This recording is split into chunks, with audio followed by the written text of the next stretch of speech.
Hello and welcome to the Labour Social on Labour Social. I'm Graham Hughes and we're joined by Phil Morehouse of a different Hello. bias and also, I guess, Labour Social fame these days. We might be getting joined by others as the evening goes on, so keep your eyes peeled. But yeah, shout out to everyone in the chat. We've got Vendetta who's making banana bread, which is making us all jealous. And we've got Craig in there. Just be sure that if you burn the banana bread, it's inadvertent, which I'm told makes it okay. Fair enough. And sorry, Vendetta sent it to Rachel Reeves, so you're not getting the banana bread anyway, Phil. No, I think that's in reference to a video. Okay. Although I will say this, my partner got me a few years ago a Cadbury's cream egg cookbook, and there was a Cadbury's cream egg banana bread recipe. That was even better. Oh my god. Also, banana bread. If you make banana bread with pears as well, that's also really nice. So we're gonna have a little. I'm a fan of banana bread. You are, as I hear. We're going to have a bit of discussion about what's going on in the news this week. And I've noticed tonight, I don't know if you want to talk about this, but the director of the British Museum has resigned. Oh, hang on. My picture's frozen. That's no good. Why did my picture freeze? Don't do that, picture. That was pretty bad. I was just saying that the director of a guy called Hartwig Fisher has resigned as director of the British Museum because of, and it said on the BBC website, over stolen treasures. And I'm like, what, you mean all those treasures, what we stole? Well, no. Yeah. They got stolen from us. Well, yeah. I mean, just because something's stolen doesn't mean you give. Yeah, well, I mean, you know what it means. But people have been pointing out the irony of it whenever anyone says anything. Oh, he stole from the British Museum, really? Yeah. So, but I don't understand how it's a resignation statement, though. I did a video last week about the British Museum, about them stealing all this stuff, and then this week it's come out that they've had literally thousands of artifacts stolen over several years. I mean, it's a bit. The thing is, out here though, it says like resignation. You think you don't resign for stealing something, right? You're supposed to be arrested. Yeah. Hasn't he been arrested? It just says resigned. I mean, he didn't steal it himself, did he? Well, why is he resigning then? Because they got stolen on his watch.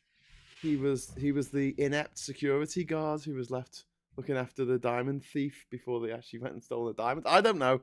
If it's not been negligent, I don't really see. Anyway, I don't know, because I've not really paid too much attention to it, other than the fact that it just seems to be some weird sideshow going on with the British Museum at the moment. You know, it says estimated that up to 2,000 items could have been stolen. I mean, it just, highlights that, because obviously there's things on display, but then there's huge number of artifacts just in storage there for academic study or whatever as 99% well. 99% of the stuff is in storage. Yeah. 99% of the stuff they own. Absolutely. No one gets to see. Well, I mean, academics do to study it. Some things are too fragile, aren't they, to put on display? I think that the main issue is that there's not enough space for all the stuff they've got, because they have that much stuff. Yeah. Which, I mean, all this makes a mockery of the idea that we need it more than anywhere else. Yeah. More than the country we stole this stuff from. Because first of all, we don't look after it better. Secondly, they say, oh, we can't give it back to Nigeria. We can't give it back to Greece. It'll get stolen. And then this has happened. And a lot of it's not on display anyway. No. So it is available, though, for study. Yes. I guess. I don't know. I don't know how you go about doing that. Can I write to them and say, I want to go come and have a look? Well, yeah, they can say, which university do you represent? Which history department do you represent? And which you'll say, no, I just want to have a look at your valuable stuff with absolutely no qualifications for doing so. But, if you're someone who's an expert in a particular field, I want to study this ancient text, then you can. Yeah. Anyway, so other things in the news. Obviously, there's this thing about the Spanish head of the FA in Spain, who's basically do you know a wrong un on every level. And he said, I'm going to resign, and then didn't resign. He's done a Dorries. Yeah, he's done a Dorries. It's quite incredible. Like, I mean, I watched the Women's World Cup. It was absolutely, I'm going to say it's absolutely marvellous. hugely entertaining, and you don't get all of the shit behaviour you do with the men's football as well. But also, like, the Spanish team were actually really good. They were superb throughout the whole tournament, and yet they had such a dysfunctional dressing room. I couldn't work it out. You know, normally, some people playing like that, a group of people playing like that, where the players are completely at odds with the manager, it shouldn't be possible to win, should it? Unless the manager just happens to be a superb psychologist. Yeah. But it was so dysfunctional, and yet they just they won away. Yeah, they were good. I mean, England were good. They were superb. Australia were good. I mean, America not so good, but. No, I watched quite a lot of it. It was at quite convenient times for me, often being in the morning. Yeah, I watched quite a bit. So, what else been in the news? Obviously, Prigozhin, the head of the Wagner Group, has been blown out of the sky. Pringles. There was a bomb or something. Yeah, they're saying a bomb now. They're going to test the DNA of the human remains to see if he's actually dead or not, because obviously there's a question mark hanging over that. Well, there always will be until you've got confirmation. But at the end of the day, Putin wanted him dead. He's dead. It's really obvious to it. And the owner of that pony who hit the Crooked House. 2 people have been arrested. If that's what you mean, that pub. Oh no, the pony. The woman who was attacking the pony in that clip on social media, and she's been cleared. She's been cleared from animal cruelty charges, which seems unbelievable to me because she was actually captured on camera, hitting a horse.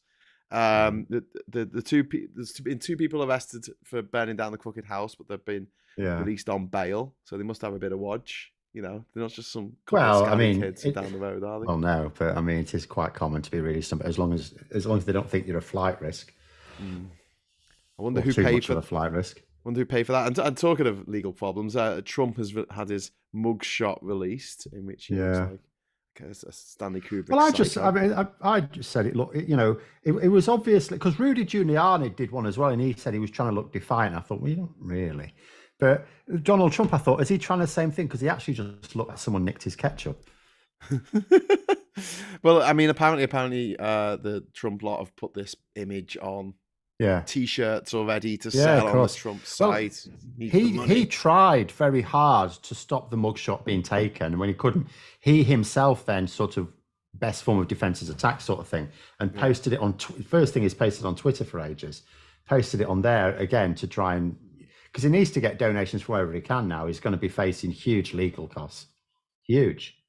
Yeah, and we've also been. And he's got to run a presidential campaign. That costs a lot. I know. Money. Yeah, but there's enough idiots out there. America's a very big country, population of 330 million, and 39% of them think that Trump is great, and literally he can't do anything wrong. Yes, well, I mean, they're going to be a lot poorer if they keep throwing money at him. Indeed. And we've also heard that winter energy bills are going to remain high throughout the winter. Apparently, they're going to be just as bad, if not worse. That was the quote. For ironically, for people who don't use as much energy, it'll be worse because last year, a lot of people, particularly on lower incomes, had some extra support as well. If you remember, it was what was it, 400 quid or something? So it's like the price is still a bit lower this year, but pretty high, and you don't get that support. So if you were on a fairly low income and you had that support money, and you weren't using that much energy, so in other words, that support money may have, comprised a significant chunk of your energy bill. Well, that support's now gone. Yeah. Plus, everything else has gone up. So the cost of food has still gone up.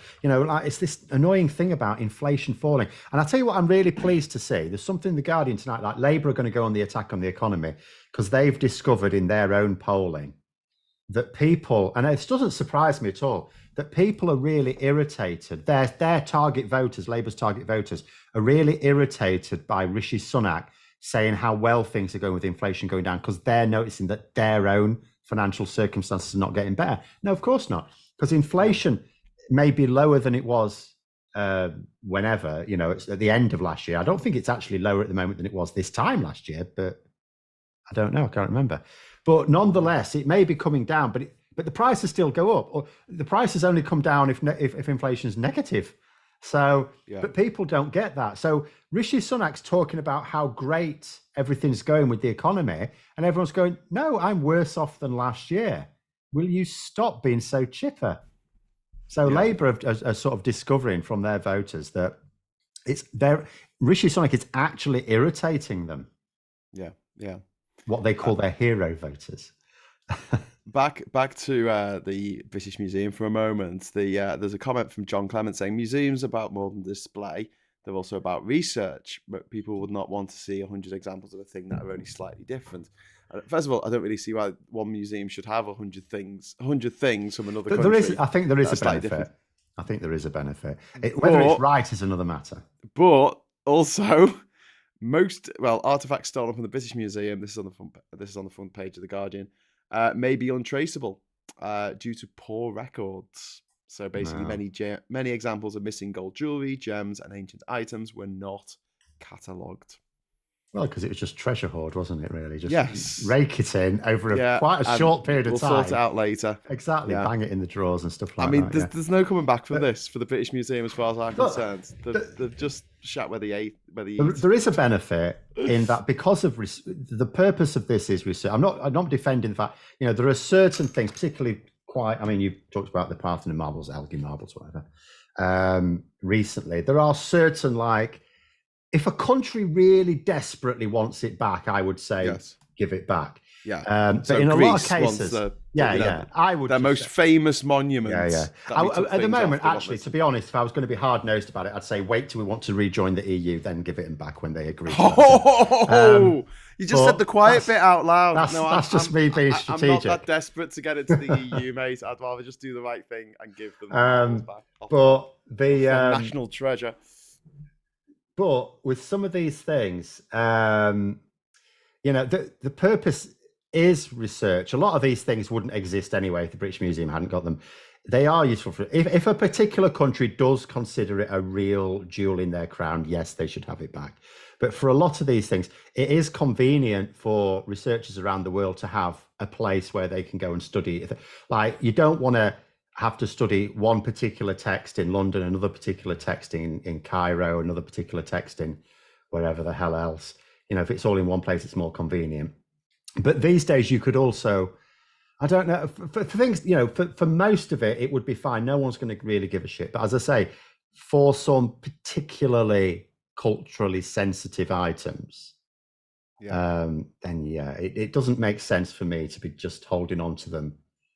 Well, the worst example is the Benin bronzes. They messed them up. They were in order of telling the story of the Benin Kingdom over centuries, and they were in chronological order. It was essentially their history book. And we took it, we stole it, we burnt down the palace, and we mixed up all the bloody bronzes. Yeah. Now Germany's given some of them back. I think there's a place a museum up in Edinburgh or university that are going to give some back as well, and the British Museum should give them back. I mean, they are an important cultural artifact. Yeah. Things like that, I absolutely agree. We look after them better. It's bullshit. We don't. We patently don't. The Parthenon marbles, we damaged them in transport. We didn't take the whole blocks. We just took the front of the blocks. No. They're heavy. After the war, they tried to clean them using an abrasive, acidic cleaning solution, and it damaged them even more than they were already damaged. So no, I'm not having that. I'm not having this whole. It just seems to me excuses of it reminds me of when I was a kid and my brother would take my CDs and then I'd go, "Hey, you've taken my CD," and he goes, "Well, you weren't listening to it at the time," and I'd be like, "Well, I can't listen to them all at once," and somehow, I'm the bad guy here. Do you know what we did though when we got drunk at university one time? One of our flatmates, actually, two flatmates did this at different times, but one flatmate left his door unlocked. It was a bit stupid. So we went in and swapped all his CDs round took them out the cases and put them all in different cases. Boxes. Yeah. Oh, you demons. And he had a lot of them. Oh my God. Did he ever find out who did it? Well, we weren't exactly quiet about it. We were drunk. Brilliant. Anyway, going back on to Prigozhin, however you pronounce it. Prigozhin. I just call him Pringles. The only problem is it doesn't really work now because when he was popped, he did stop. But there you go. Hey, well, maybe he's not dead. And then you could say Wow. that he was popped that he didn't. Maybe. Adrian is saying, I'm sure the Kremlin will ensure a thorough investigation will take place, concluding a Ukraine/NATO-led USB, CIA, MI6, ISIS He'll just conspiracy brought Prigozhin's plane down. no. And He'll just confirm that it's him, and then probably display him in the middle of Moscow. It's like this is what happens. Dmitry Grubazinski, who you may know, he was just explaining. It says, look, this is what Putin always does in every situation, right? When he's in a position of weakness, as he was with the coup, he strikes a deal, right? Yeah. Then when he's got his deal, he re-strengthens, he rebuilds, and then when he's in a position of strength again, he will renege on that deal in the most brutal way possible as a lesson to all. And it's the same with Ukraine. If ever there was a peace deal with Ukraine, that would be Putin going, this has all gone quagmire on me. I need to get out. I need to take some time to actually build up a proper military, because I now recognize that all that money I gave for modernizing it went on super yachts. So we'll do it properly this time, where I'll actually check things out myself, and then I'll invade it properly when I've got an actual army. That would be his plan. So he would absolutely want a peace deal that allowed him to control the territory he has now, and he wouldn't be happy with that. He would just rebuild army again until he could take the rest of it. Yeah, because that's what he does. And Prigozhin was just that on a smaller scale. He was in a weak position. I mean, Prigozhin, remember, wasn't actually after Putin. He wasn't actually trying to take over Russia. It was the Minister of Defense he wanted. Yeah, it was their Secretary of State for Defense who he thought was doing a shit job. And that's ultimately, I suppose, what stopped the coup, because Prigozhin was surprised that Putin sided with his defense secretary and not him. So it all went a bit tits up. But Putin was in a position of weakness, so he struck a deal. Yeah.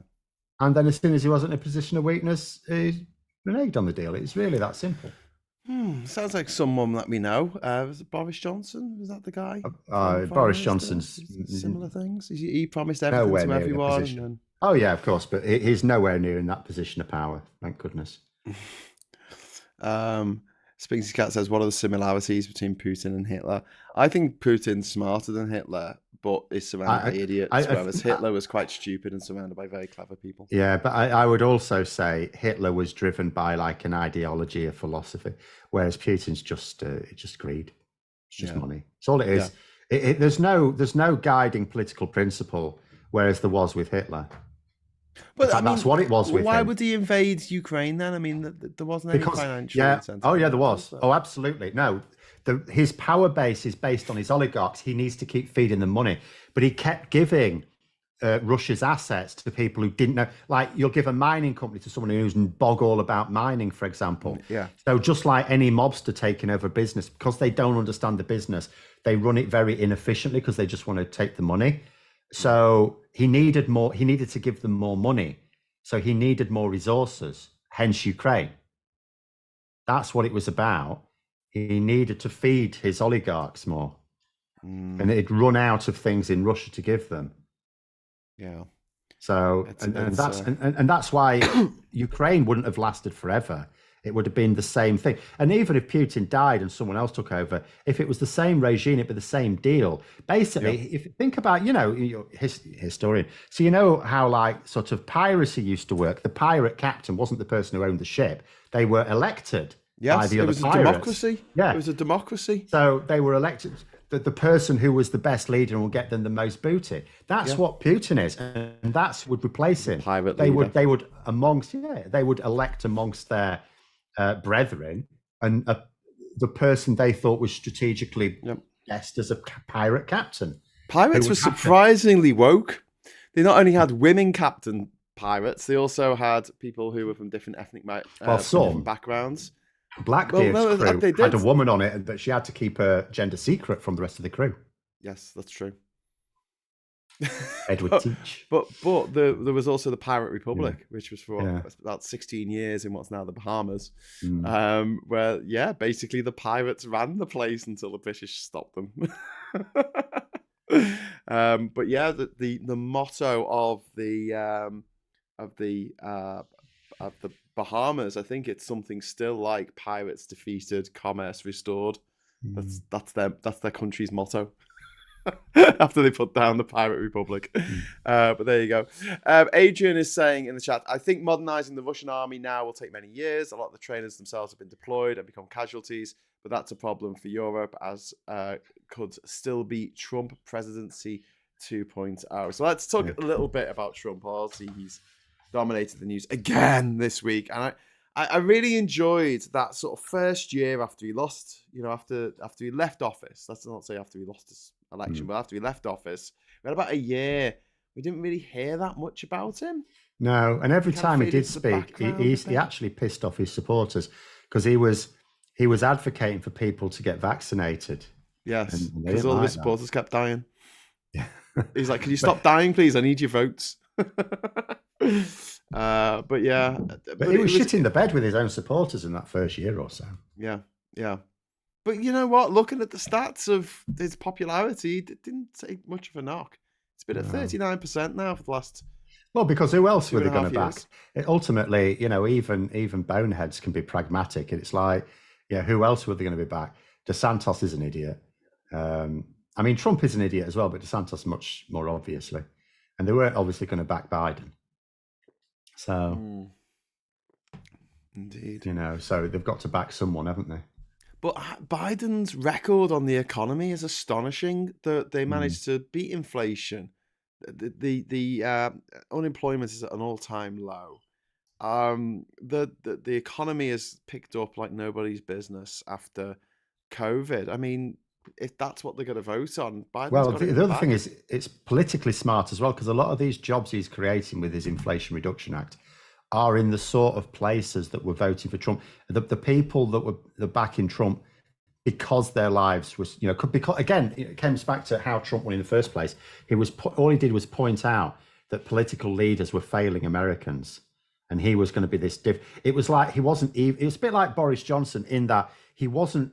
Although he was going to be standing for the Republicans, he was different to even the Republicans. He was something new that was going to have the Americans, look after their interests.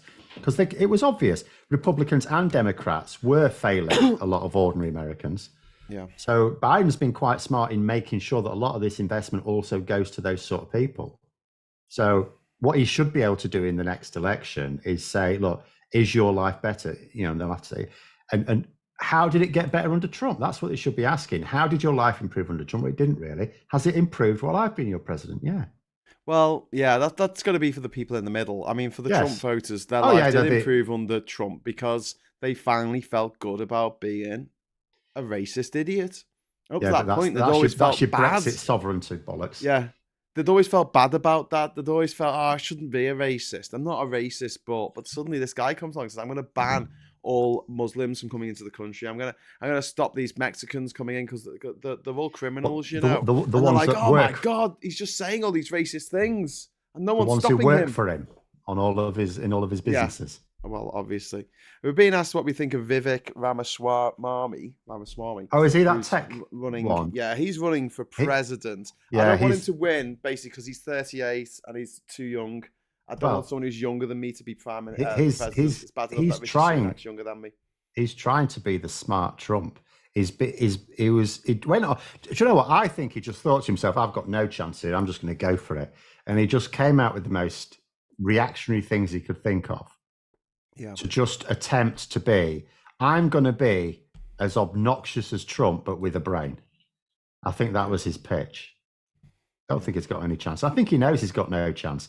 So he's maybe, because he's so young, he's maybe laying the groundwork for the future. Of course, it all could go wrong if the Republicans, for whatever reason, in the future, have to sort themselves out and come back to reality. But maybe he's banking on the fact they won't. Maybe he's banking on the fact that they will just remain the loony party. Because in America, you don't have an option. You've got the Democrats or the Republicans. There is no other way. In this country, you can, if you're dissatisfied enough with both, there's the option potentially, not that people have an option, but you can end up with something like 2010 where you've got a coalition type situation. That is always a possibility. Yeah. In America, it's not. It's too binary. It is just one or the other, isn't it? Daniel Collinson saying Starmer has taken more freebies than all Labour leaders since 1997 combined. This includes Google buying him dinner at Davos and Coldplay tickets. I mean, that's a punishment as far as I'm concerned. Wow. I mean, they must really hate him. Does this make him easy to buy off when in power? I really don't equate going to a gig. No, like, I have got into a lot of gigs for free. And I've not really given that much in response for getting into gigs for free. I'm usually a +1. It's not a big, it's not enough to buy my soul. Again, it's like you've got to look on a case by case basis. If when they're in power, we find out that, say, a private healthcare company gave them money and they gave them a public contract, that's when you say, what's going on here then? Yeah. What are Coldplay going to be after? Seriously. Is he going to use public money to buy him a new guitar or something? I don't know. They're probably against the VAT on private schools. This Vivid guy went to a private school as well, so he's on my private school mafia list. Or at least he will be after this broadcast. Quickly over to Gardy over there in the super chat with the super chat for £5. What's your opinion on IPSA, which I assume is the Independent Parliamentary Standards Authority? Yeah. Something like that. Giving MPs 4-month pay instead of 2 when they lose their seat. The Tories are going to lose a lot of seats. Coincidence? Good question. Yeah. The thing is, like, I have absolutely no idea with I have no problem with parachutes for MPs. I know at the moment, you'd be looking at it as, it's because the Tories are losing power. I have zero problem. Give them a year's pay. I really don't care. At the end of the day, just get rid of honestly, them. Yeah, because even if it was like, because some of them could be in the future Labour MPs or Lib Dem MPs or MPs you approve of, and if you think about like what we would think of a normal MP, they've got a normal job, like you or I. Well, I ain't got a normal job, but I used to. And then to overnight, you've suddenly become an MP, so you've got to give up that job, that profession, and then in a few years' time, you might be back. You might be back on needing another job, and it can be tricky if you have actually just come from an ordinary background. If you've been a nurse, we might be so short of nurses, maybe it's not such a big issue there, but it's still, I think a lot of people could be quite funny about employing an ex-MP into what are some normal jobs. The likes of Jonathan Gullis may struggle, for example. Carl Turner was saying recently, he'll be back teaching. It's thinking, well, he might actually struggle a bit. He's rich. He was born rich. He'll be all right. Yeah, but he didn't have a good teaching job before. He was a supply teacher. He didn't need to. He's got money. Yeah, I know. He was born into money. It's just to ring up his mum and say, "Mama, can I have some more money?" Well, that's fine. Then he can do that. But I think he will struggle to get a teaching job. He might not struggle to become a supply teacher again. That's a crap job. So it's but for a normal MP, it's a trouble. So I think I would say give him a year to get another job. Because not all of them are on the take. Some of them may have just had an ordinary job where they were clearing the bills. They become an MP. Okay, nice little. Some of them might not be on the take. What the Tory ones? Come on. Well, it doesn't matter. But this is general. So there could be some MP like Nadia Whitone, for example. I don't know whether she's still doing it. She presumably is. She promised she was only going to be taking a salary of like 30 grand or something, and the rest of it would go to charity. Which I thought, that's a bit silly, love. Because you're you don't know how long you're in this game for. Yeah. But someone, who they might have been able to pug a bit away, and then but they're back to being unemployed, and they may have only been an MP for a few years. Yeah. So I think it's fair to say thank you for your service. We'll carry on paying you for you. It's not very much in the public purse for MPs just to have a year's worth of salary, and their staff as well. Because remember, a lot of the parachute payments for their staff they're just clerical workers suddenly unemployed. Yeah. So I just think, for the MPs and their staff, are they still going to get paid for another 2 months after the MP resigns? Oh no, they do. That's standard. They get paid for. I think it might be more than that. Okay. Like when people say, for example, this MP drew this many expenses. Most of those expenses are. It's always like 200 odd thousand. Most of it's their staff and their offices. Yeah. But when their staff is their sons, daughters, wives, husbands, cousins, second nephews, first removed, and all that, that's what that kind of pisses me off. It does. I don't like nepotism now, but But nonetheless, some of them are just ordinary workers, not really paid very much at all. And after that election, some of those people, it's also just for the mental health as well. It's just like saying, look, doesn't matter what happens in the election, you'll be all right. You'll still get your salary for a year, come what may. You will get that for a year. I don't think that would be a huge drain on the public purse, really.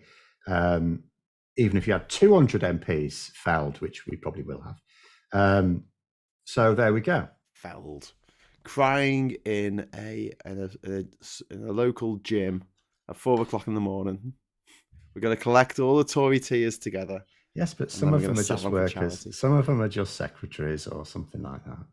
Yeah, but if you're working for evil, it's like the people who were working on the second Death Star. They were working for evil. They just needed money. So I didn't feel sorry about them getting blown up. Well, it was quite quick, at least. I mean, the Emperor had to fall down that shaft. Yeah. And then in the robot chicken version, landed on the Millennium Falcon. Is that like the worst? He was having the worst day. Yeah. The Emperor's having, and everything went wrong. And then well, it can't get any worse. I guess went down a big shaft. But then he came back for some reason. Spoilers in the latest canon Star Wars movie, Episode 9. He didn't come back as a Force ghost, which could have worked within the mythology that it's already created. No, he came back as a useless clone that couldn't move for some reason and had been building Death Stars or something. Oh God, Star Destroyers.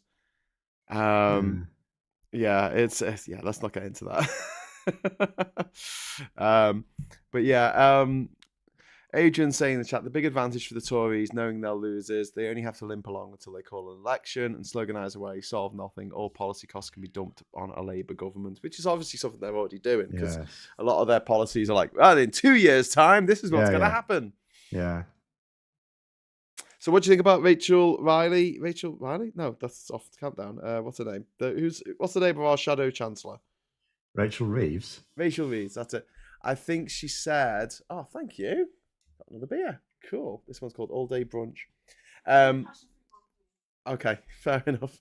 My partner wants the passion fruit one.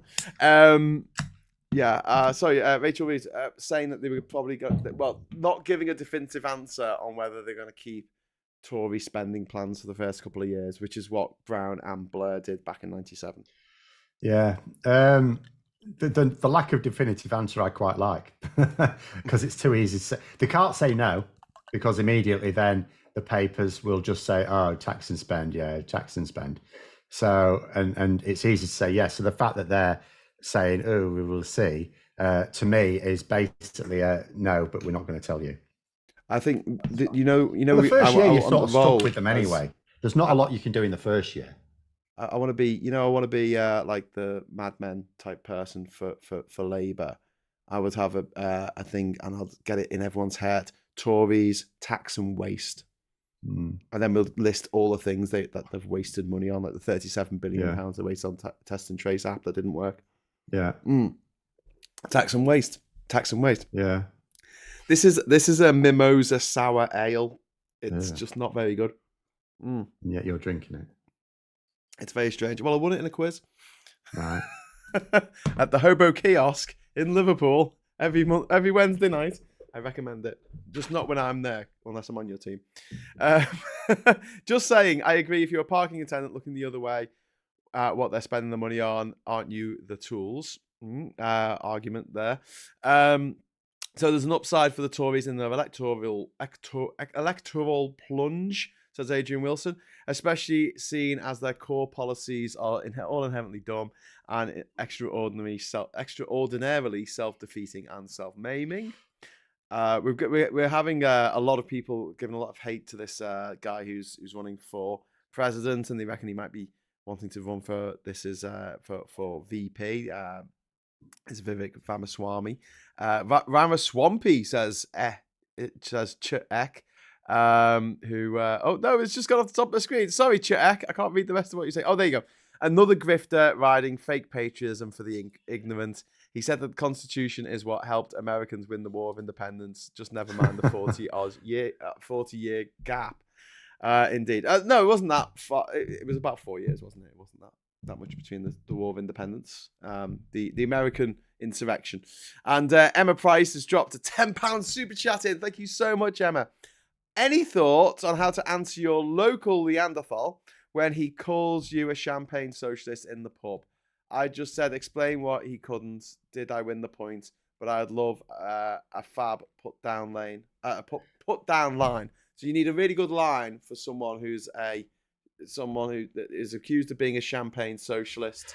Well, do you know what I normally say to that? It's better than being a cocaine Tory, mate. Well, in my case, I don't like champagne, so I have to be a Vimto socialist, you see. But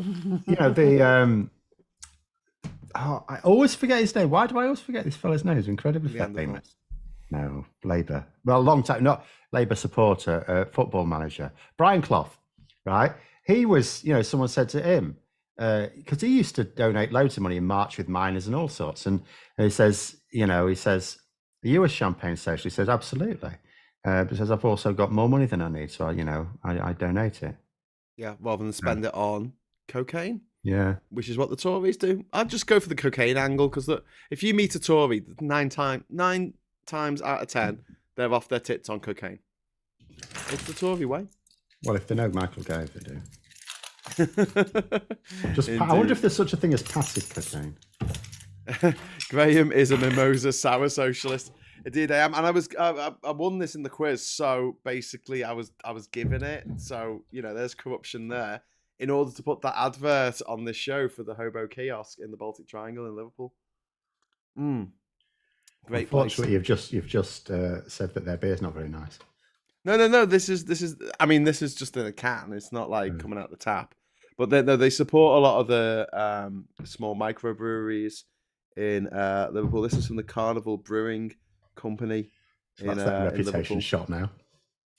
Well, no, it's just not what I'd normally drink. I mean, I suppose if I was drinking champagne, I might pull a bit of a face. I'm not a big champagne drinker myself. But my partner was going over something. Because she plans her Christmas list in like December the 26th. So she's been looking, and she, for a lot of her relatives, just like getting a bottle of something. And she came across this spiced rum, but it's KFC spiced rum, which she thought was just weird. KFC spiced rum. I want them to sell KFC mix. Well, I don't know why they don't do this. In the supermarkets. Because then you won't make my own KFC at home. That's what they don't want. Why not? Because what they want you to do. Do you know what it's like? The KFC near where I am. I have to, every time I go there, I don't go there for another month because I'm too mad at it. Right? If you go to the drive-through is supposed to be, so you get in, give your order, get it, get off again. Right?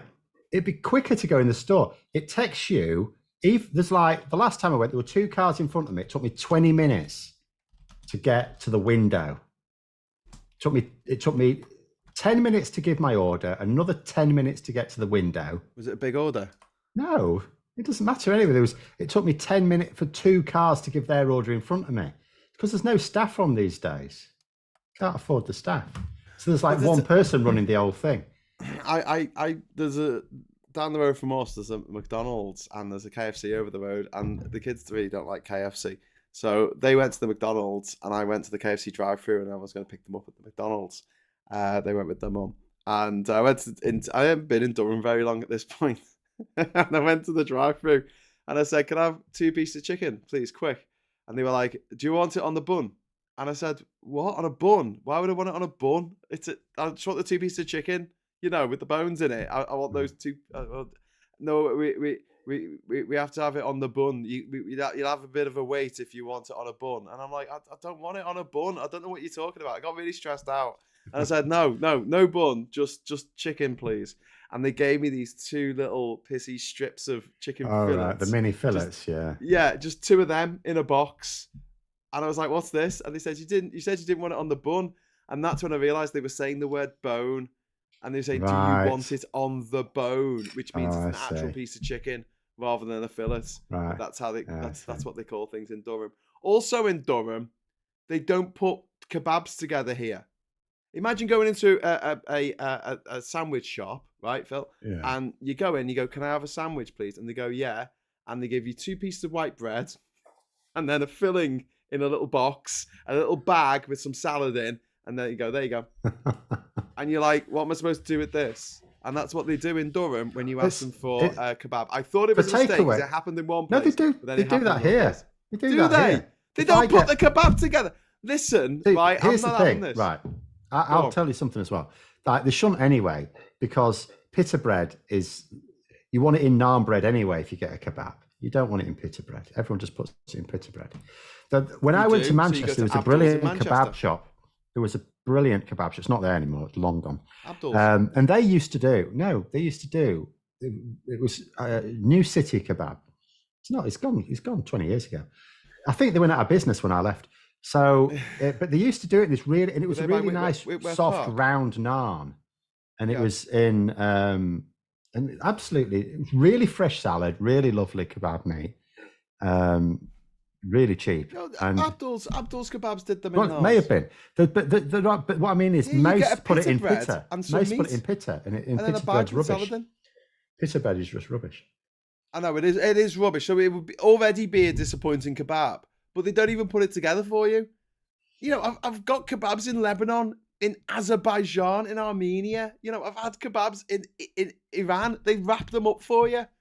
Yeah. Unless you're sitting down and you've got a plate, you know, at a restaurant, then sometimes, you know, the pita or the naan is just on the plate and you put it together yourself. But that's in a restaurant, not a takeaway. When you're like, oh, I'm running for the train. I need something to eat while I'm running for the train. Can I have a kebab, please? And they're like, here you go. I'll have it in different pieces. Some assembly required.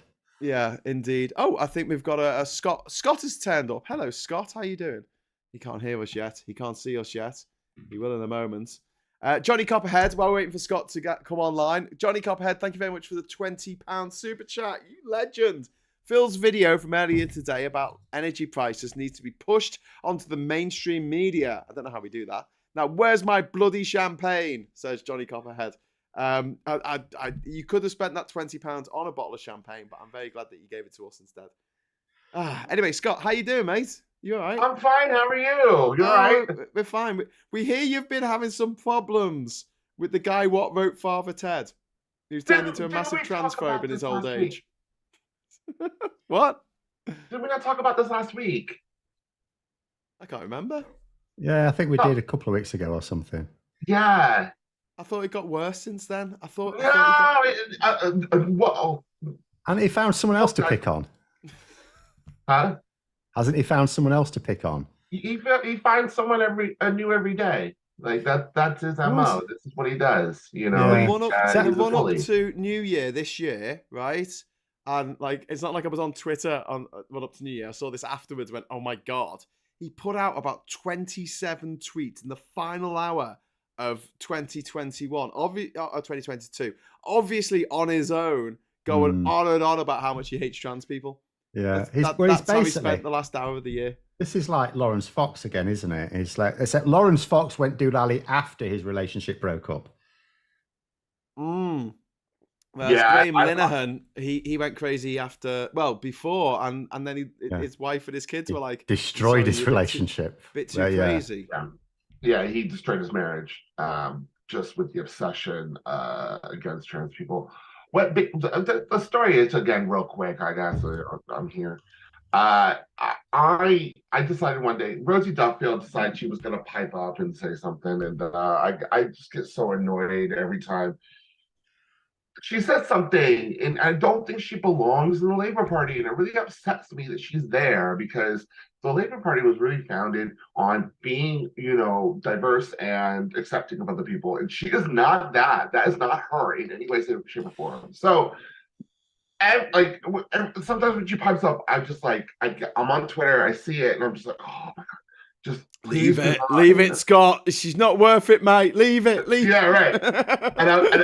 And you're like, fuck it. And I'm just like, please resign. Just like, please resign. Like, stop being a Labour MP. Like, be a Conservative MP. That's what you are. Like, just stop. So because I wrote that one little thing, wow, Graham did not like me. Not me, Graham. This is Graham Linehan.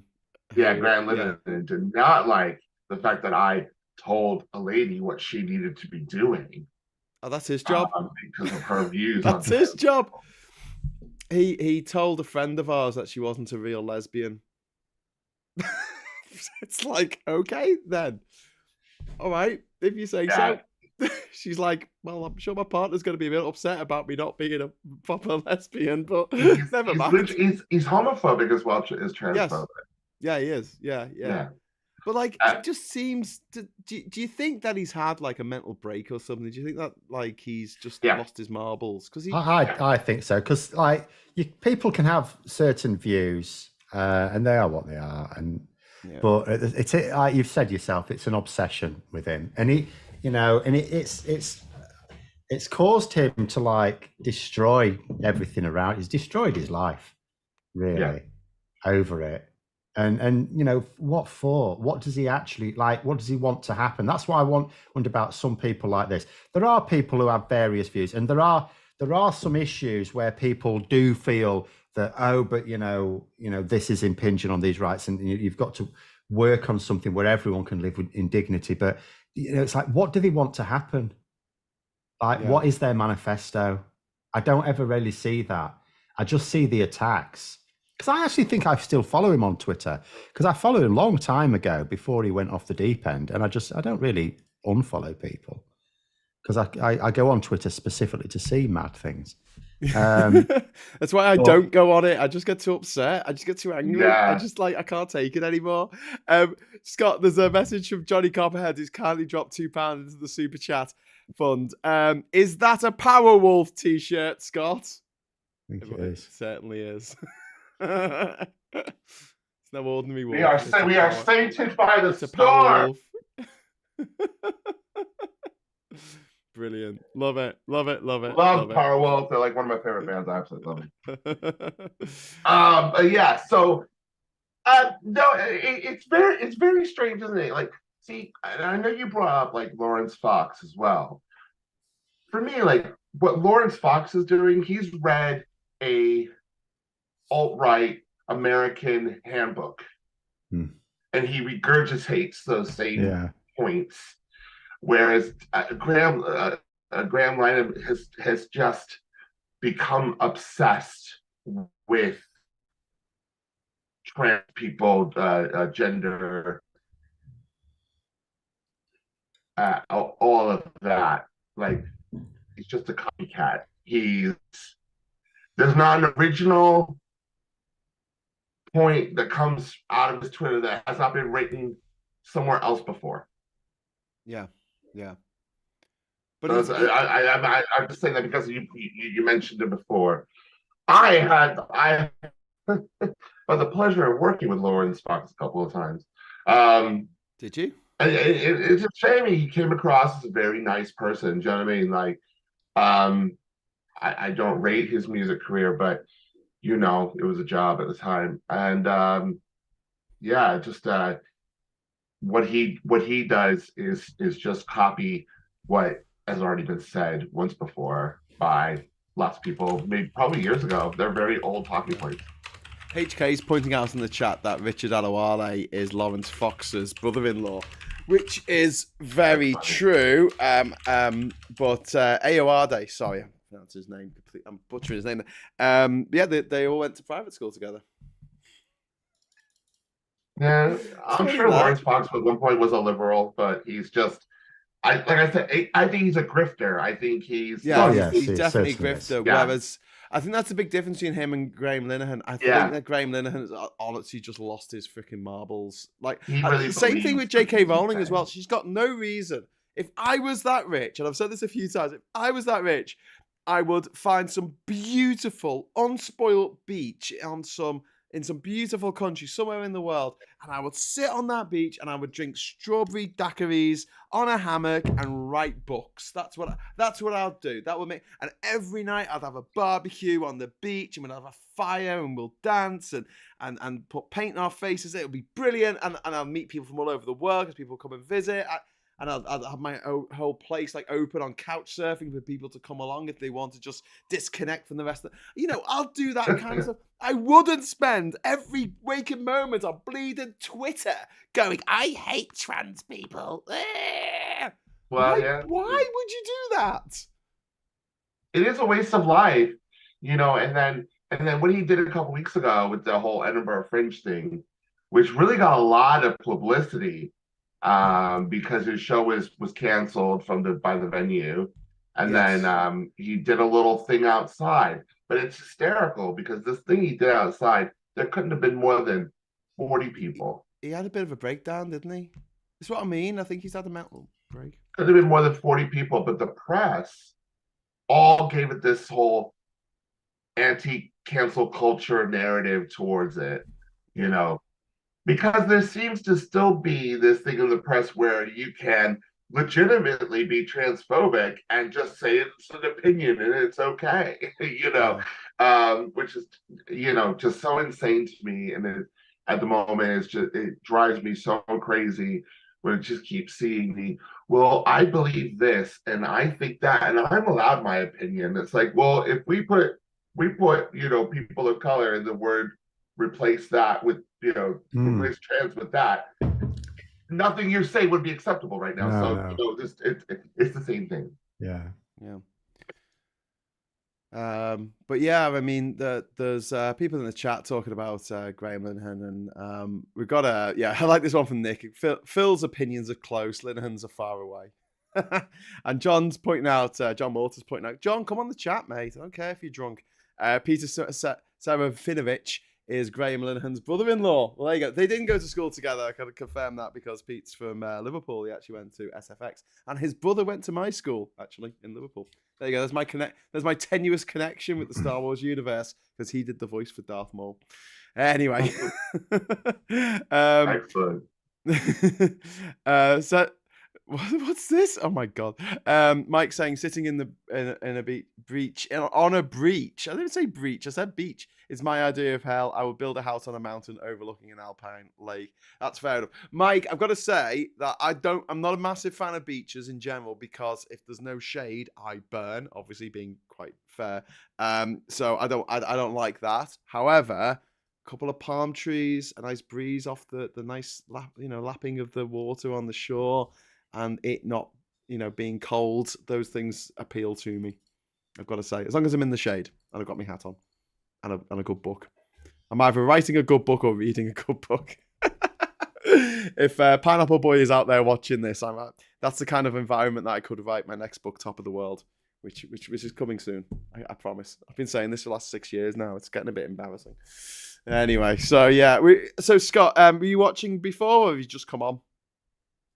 I would just come on. I got a notification in the chat from Jules, so I jumped in there. I did see that you had put I was dozing. I was in bed. I was just kind of dozing, and I realized I should get up because one, it was 9 o'clock, and number two, I dropped the phone on my face, and that's not what you know that you have to just kind of either go to sleep or wake up at that point. You know what I mean? It's like, so I'm gonna knock it to you out one day. I really am. We've been covering a few things. We covered obviously Trump's arrest, and we've been talking about energy bills going through the roof. We've been talking about the British Museum having lots of things stolen from them. Just the headline is just cracking me up. Director Hartwig Fisher steps down after suspected thefts, and I'm like, from the museum or for the museum? Which one is it? Moving on. We were just going to mention. Well, I was going to mention about this situation with the Women's World Cup team in Spain. Have you seen what's happened? Have you been on top of this? Is it the head of the Spanish Football Association? Yeah. He kissed one of the players without them wanting him to kiss her.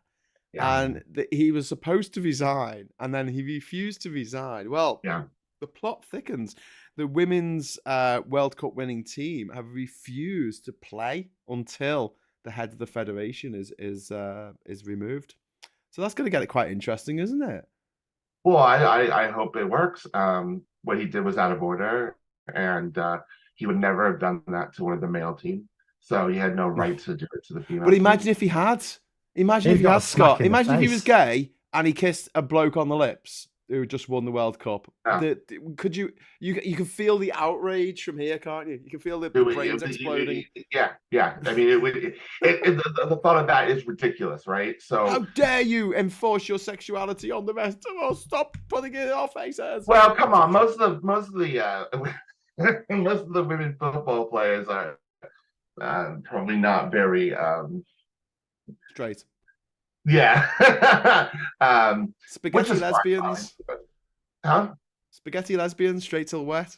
There are a lot of lesbians, I think. But that's cool. Isn't that mad though? Because in the men's sport, no one's gay. There's no gay footballers for some reason. There's like 1 in 10 of the now. population, except when it comes to footballers. There's loads straight, of them. Absolutely loads of them. They just keep it quiet. I mean, there's a lot. Of course, there's huge problems. Oh, my internet's going to shit. There's huge problems in men's football, at the very least, if not football in general. You have, as you say, it's incredibly rare for them to come out as gay whilst they're playing professional football. Oh no, we lost Phil. I don't know about Scott, are you still there? Which Phil, means come back. Oh, your internet. I don't know. You've got all jumpy and crackly. Well, that's man. It's the homophobic internet. All right. I don't hear. No. You might have to do a hotspot on your phone, mate. Internet after no. This usually happens to me. We heard you saying that you got crap internet. I just freeze and disappear. I haven't known how to do anything like that. Yeah, Phil, you've frozen, mate. I'll tell you. I don't really know what I could do. Do you want to try and sort it out? Do you want to start a close and open again? Sorry, what were you going to say, Scott? I'm listening. Maybe he needs to. Is that working? Oh, no. To close down and close up again and open up again. I turn the Wi-Fi off and on again. That's what usually works. Like at the end of Lost. Spoilers. I've never seen the end of Lost, so stop. One day I will watch it when I'm, I don't know, on my deathbed or something. What actually happened? But yeah, no, it continue on just with the subject. I thought it was kind of shocking that he decided that he was going to just go, I'm not stepping down.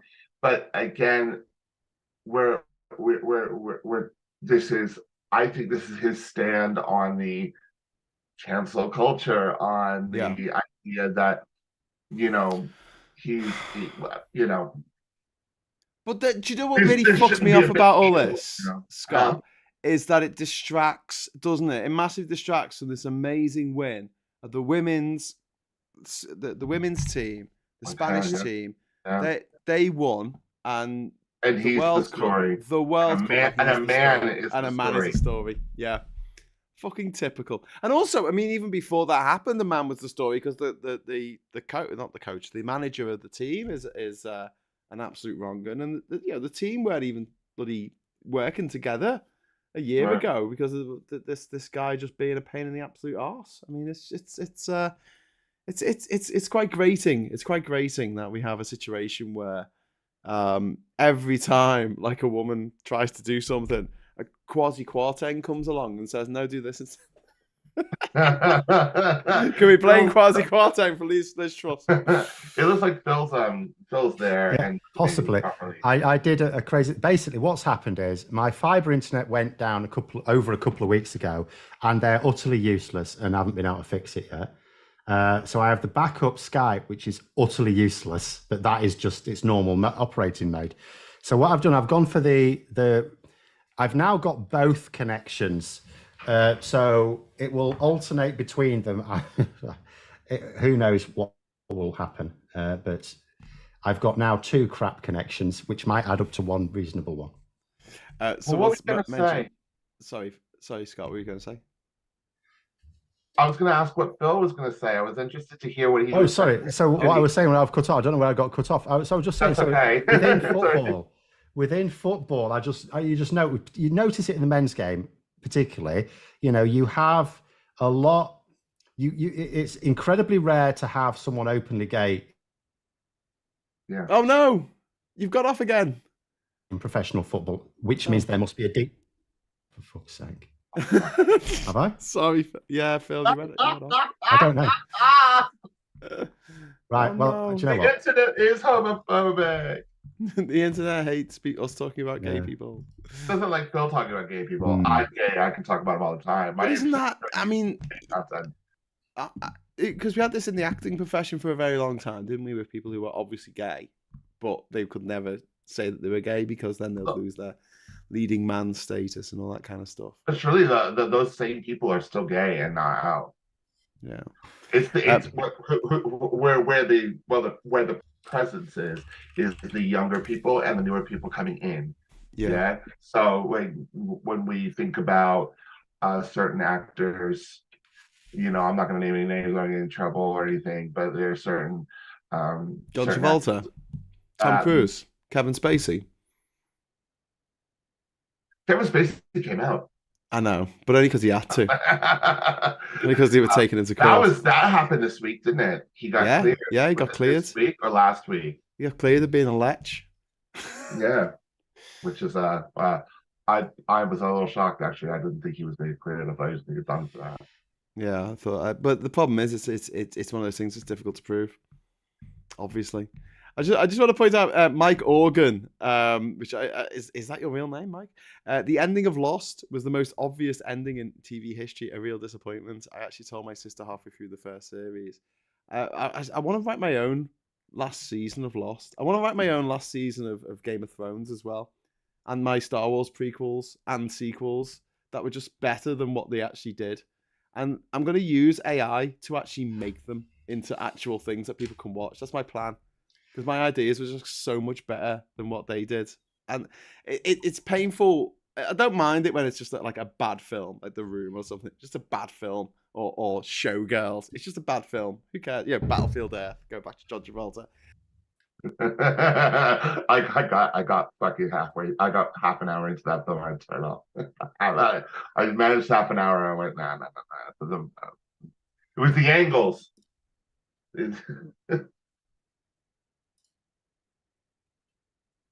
I can't hear you. Oh. I can't hear Graham at all. I can hear you and not Graham now. So right. I don't know what's going on. The internet hates maybe more. Everybody. I don't think it'd be my connection. We can't hear you at all. We can't hear you. Graham. No. Is he still trying to talk? I think so. It looks like he's talking to himself. Yeah. Oh no, hold on, maybe. No, is he muted? No. Hang on.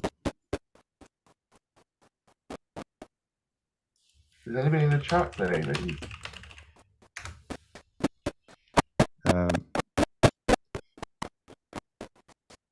I mean, I can hear little bits that sound like it's trying. Oh, yeah, a little bit, but not a lot.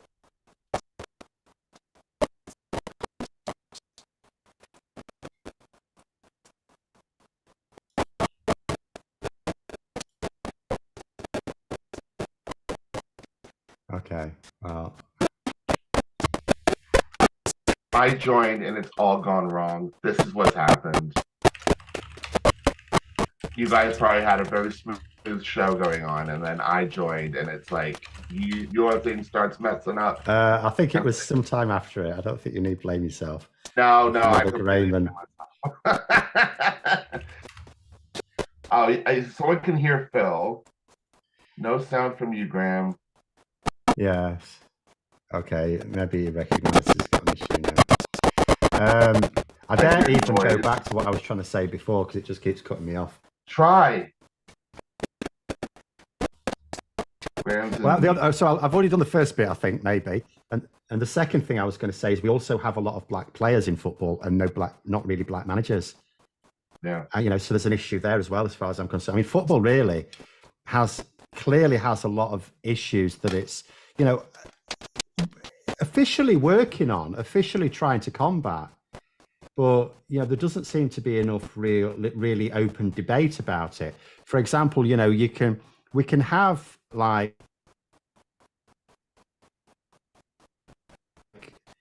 campaigns in football. Isn't there enough talk about, you know, there is the consequence of it? You know, the FA should be saying things like, it's quite obvious we haven't dealt with it yet because we don't have many black managers, and it's quite obvious we haven't dealt with transphobia or homophobia because we don't have anyone coming out as being, for example, gay, when we know many must be. Yeah.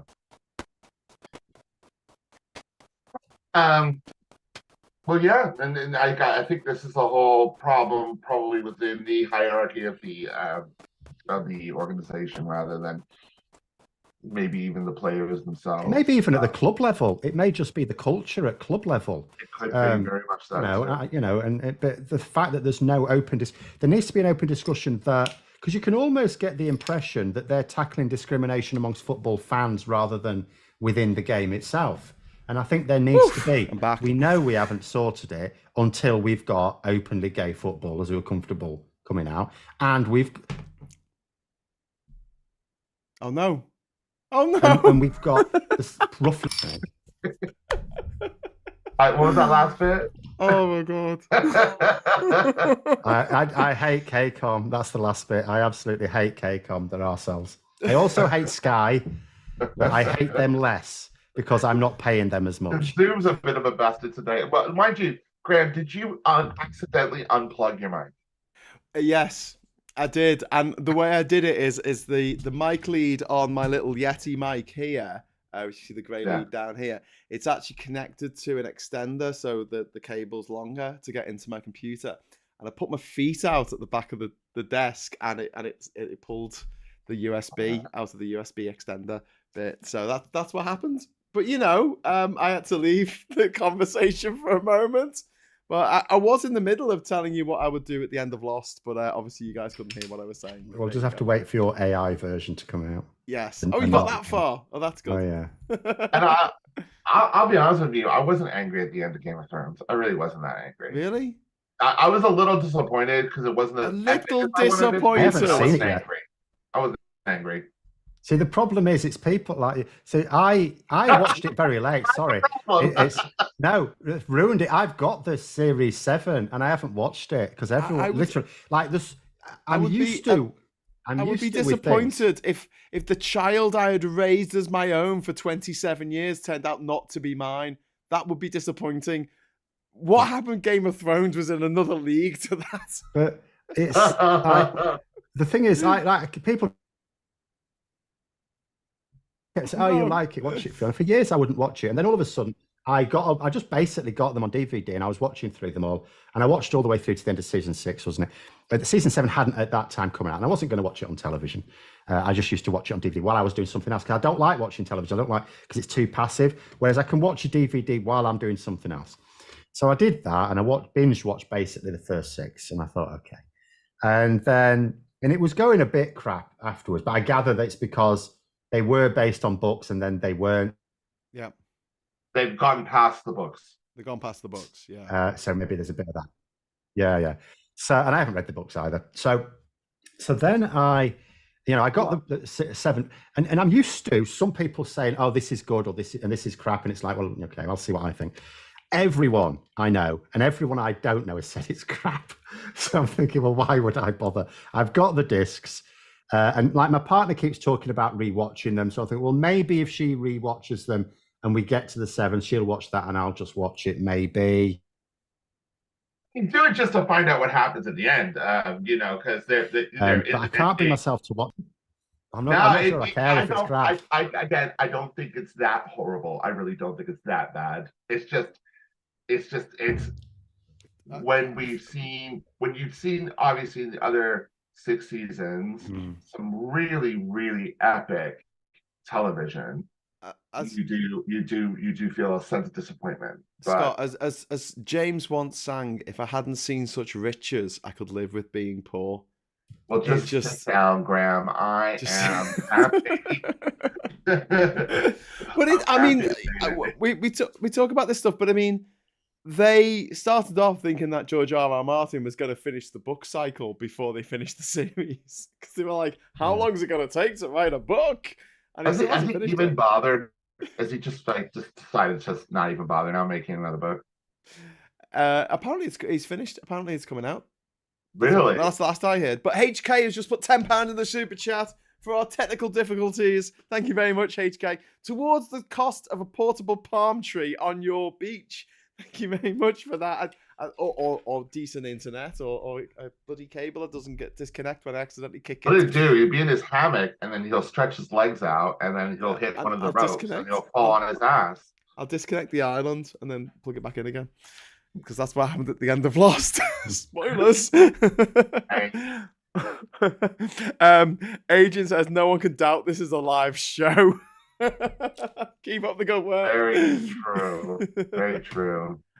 Winds of Winter yeah. still isn't out. That's the sixth book, and there's still the Dream of Spring, or Deathly Hallows, as it's also known.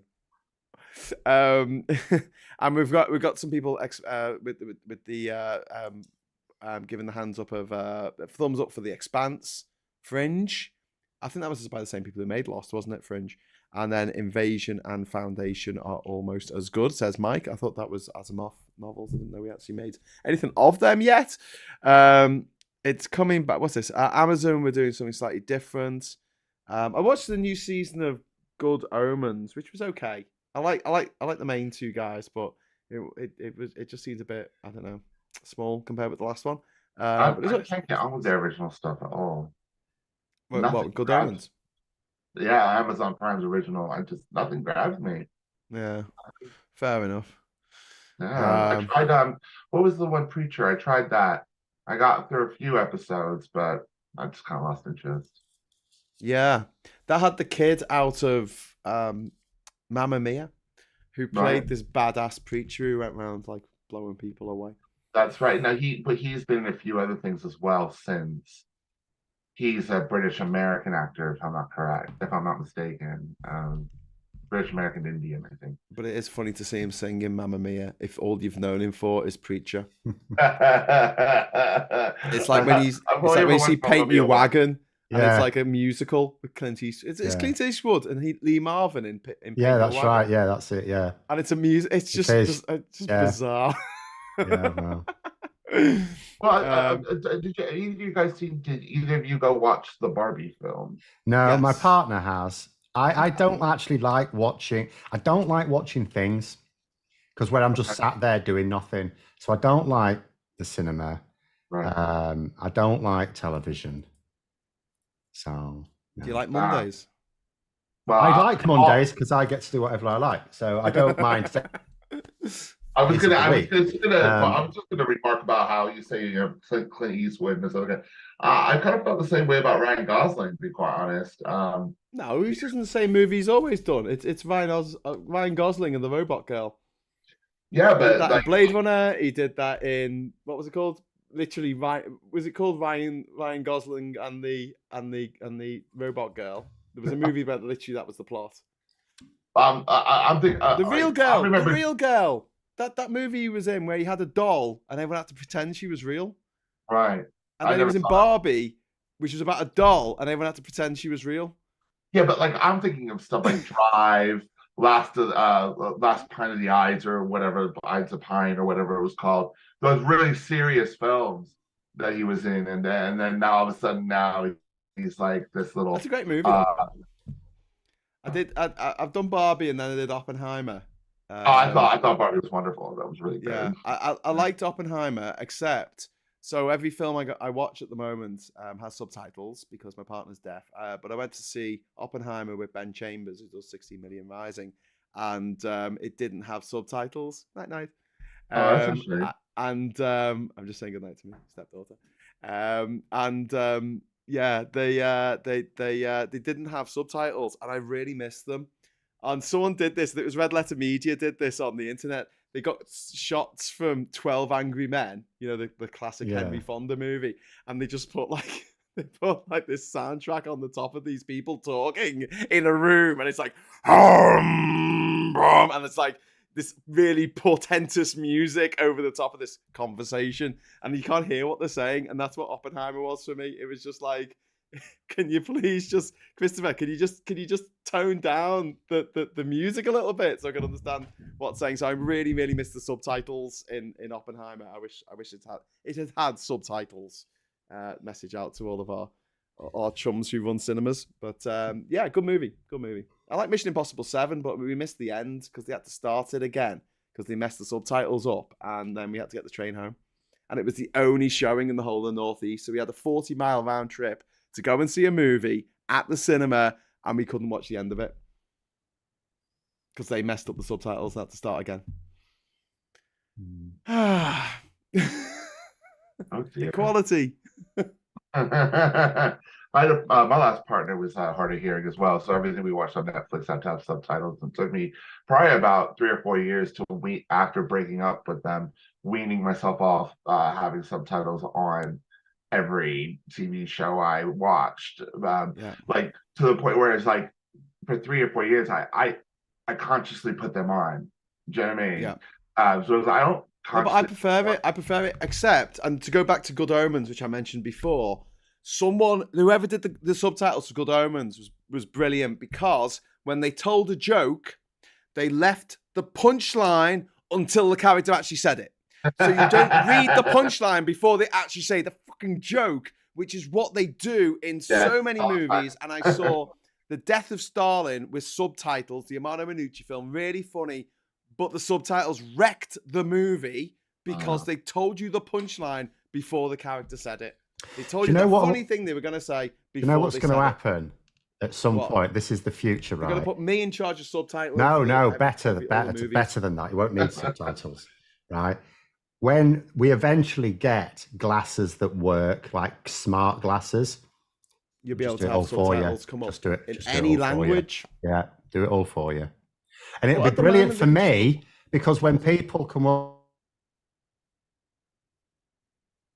Oh, no. He moves to me, like, I don't... People I've taught, I'll go up to them and it'll remind me of the bloody well are. So I say, hi, Phil, how you doing? It's like, who the fuck are you?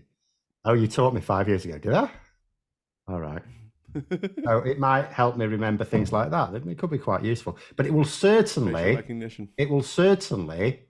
someone says something, you'll be able to get the translation, subtitles, like, working as well as it does on YouTube. At the moment, they could just put subtitles on all the films, like every film. Most of the humans on this planet, when they watch a Hollywood movie, it comes with subtitles because it's not their native language.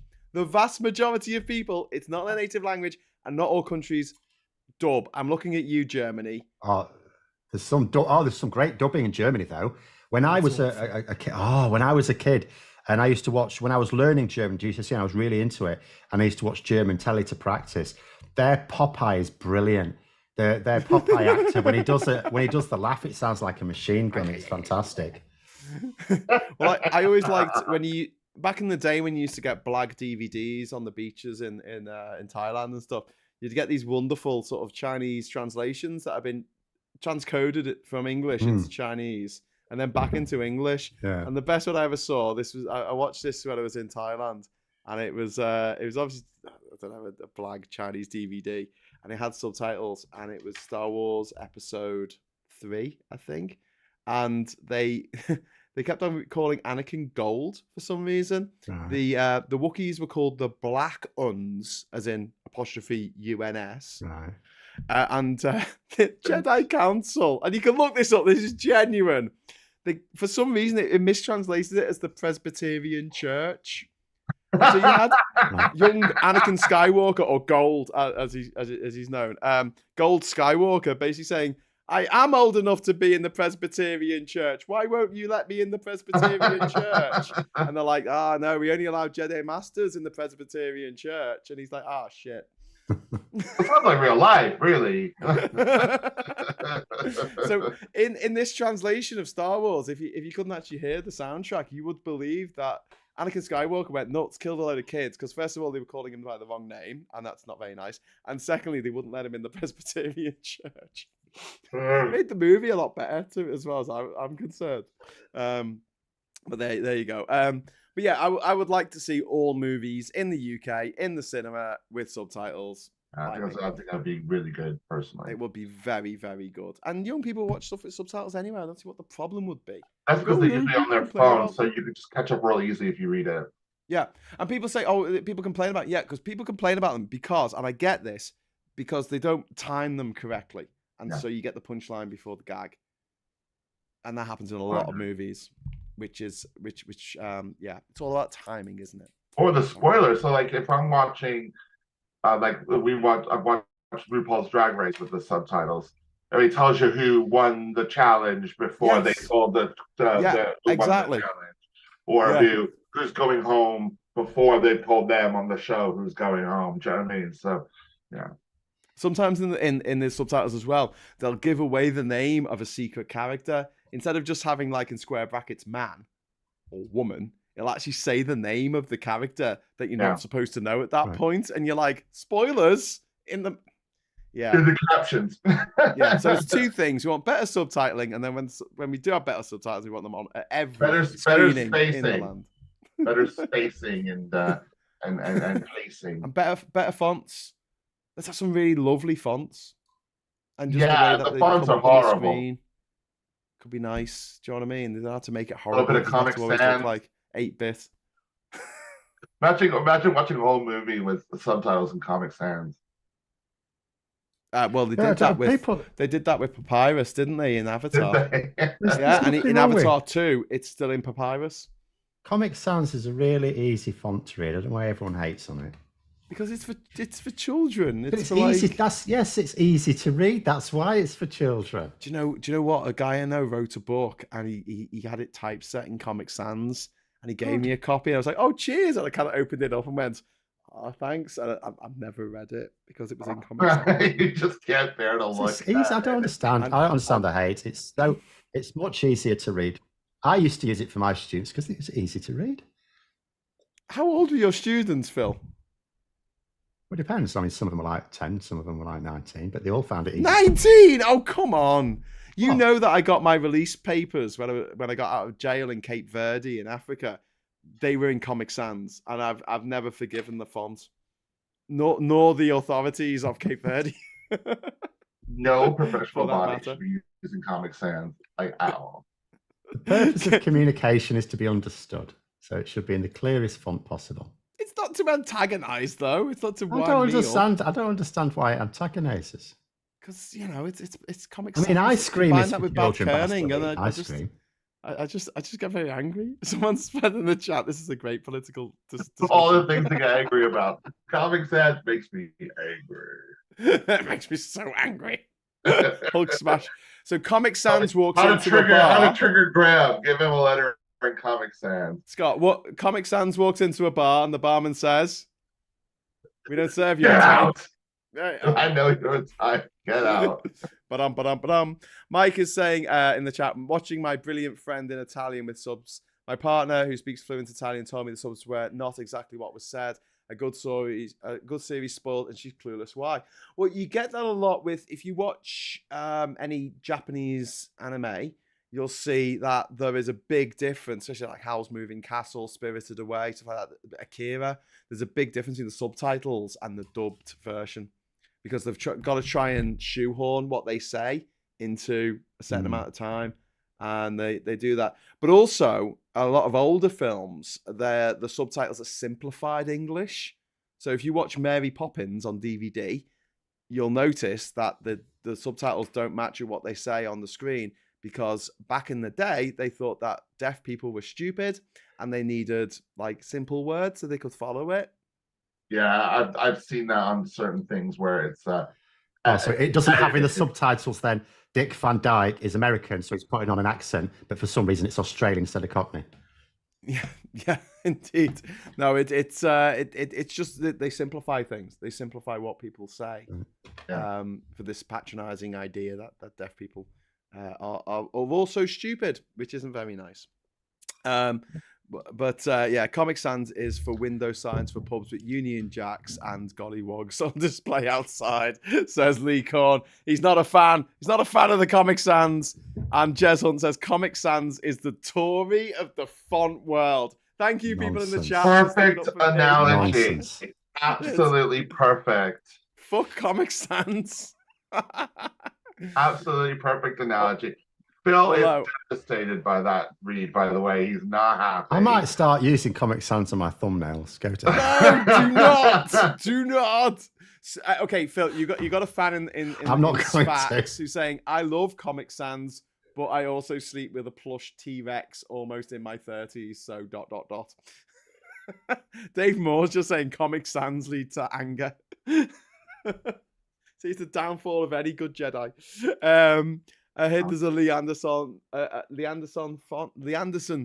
It has 30 different versions of P.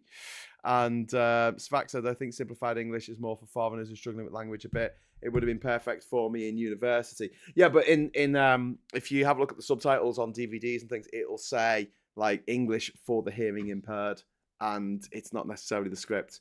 Which I mean, why not just do the script? I don't know. I think it would have been easier to just do the script.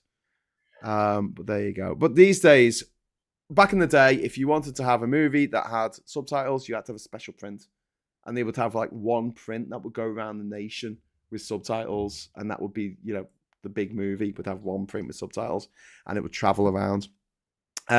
These days, it's just a case of just turning the subtitles on. Yeah. Hopefully, this video is going out with subtitles. Reason why they wouldn't have. Like when you're watching that Mission Impossible is because these days pressing the buttons all you have to do. There used to have to be a projector, like a projectionist who would be watching it to make sure it didn't go tits up. Whereas what happens is someone who just flicks the switch, right, it's working, and then off they go. So that's why no one will have noticed for 20 minutes. Well, no one will notice until you told them. We got a message from FT Umpshuk who says there is shouts at us. There's a Donald Trump font that's all caps. I like that. He was whinging about the stolen election today. Yeah, did you see that? The stolen election. He's done that before. I mean, that's what this font would also have to change all the words for something that's phonetically similar but completely wrong. Papyrus is the Lib Dems. Says Jez Hunt. I'm not even going to argue against that. Even teletext in the 80s was better. There you go. Anyway, so yeah, Barbie, very good. Oppenheimer, very good. Apart from it was a bit loud and you couldn't understand what people were saying to each other. And also Mission Impossible 7, pretty good up until a bit at the end with the train when we had to leave and get the train home because they messed up the timings. Anyway, indeed. So apparently, according to the CNN news website, there was a catastrophic in-flight incident on the airplane that was carrying Prigozhin or Prigozhin. I don't know. Phil seems to have Pringles. Paused. Pringles. It was carrying Pringles. Apparently, the explosion likely brought down the plane. It was an explosion that likely brought down the plane. Apparently, I thought it was shot out the sky with a missile. Where did they get that idea from? I think. Well, I don't know. I think a bomb was what America were thinking it was, but sounds like it. Whatever it was not. It was not an open window.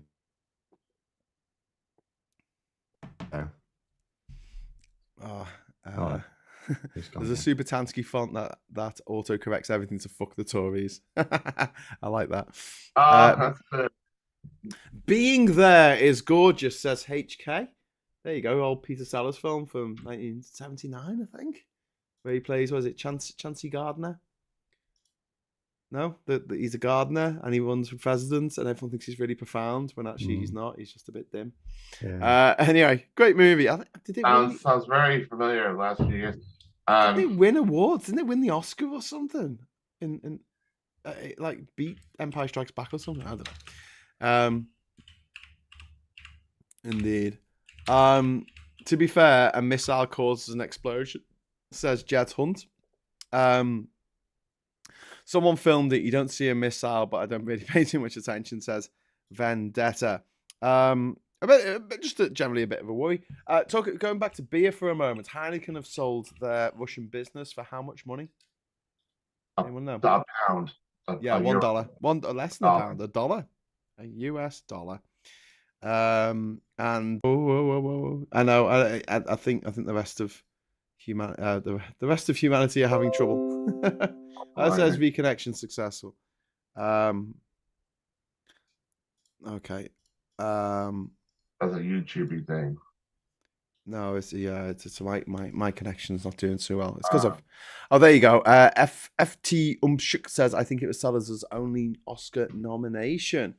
Paul says it had the same marking of attack, just like an airburst, and Russian one was showing the wrong footage. The initial missile reports can be discounted as the weapon system did have the range to hit the plane at that altitude. What was it, 30,000 feet?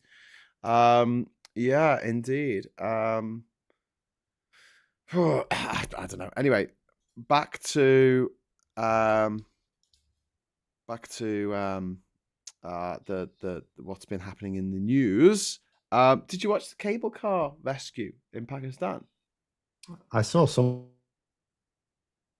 That was something that gripped the world. Yes, I saw a little story.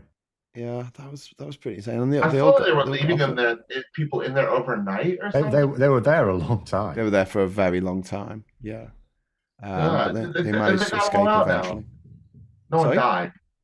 No, they all got out. And yeah, it was quite remarkable. And I think got out on like they went down a rope. How terrifying would it have been to stay in there all night long? There was a couple of kids in there as well.